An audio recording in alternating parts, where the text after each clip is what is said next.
Hrvatske i predsjednik Hrvatske demokratske zajednice. Čovjek koji je HDZ vodio kroz pobjede, a Hrvatsku kroz izazove, sigurno, mirno i odlučno.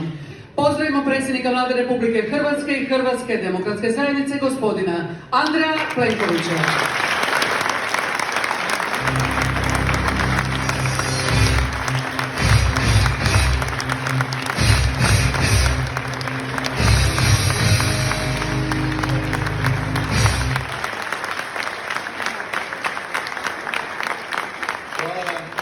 Hvala lijepa, drage stranačke prijateljice i stranački prijatelji, dragi cijenjeni partneri, dragi gosti.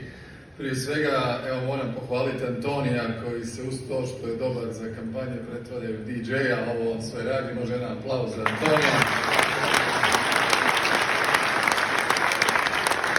Isprika na kašnjenju, ali evo sastanak u gradu sa Tomislavom, njegovim suradnicima, sa Blaženkom i njegovim suradnicima i to praktički trećine vlade, potraje malo duže, pa i ceremonija potpisivanja ovih ugovora o kojima je govorio Tonči, pa i konferencija za medije. Hvala vam na strpljenju i drago mi je da ste u ovako velikom broju došli svi zajedno proslaviti 36.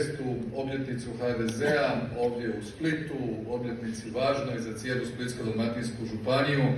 I stoga od srca, u ime cijelog vodstva stranke, zahvaljujem našim utemeljiteljima, pozdravljam Alana Gojaka, hvala Ivici Tafri, nacionalnom predsjedniku utemeljitelja koji je danas, kao što ste rekli, u Slavoniji.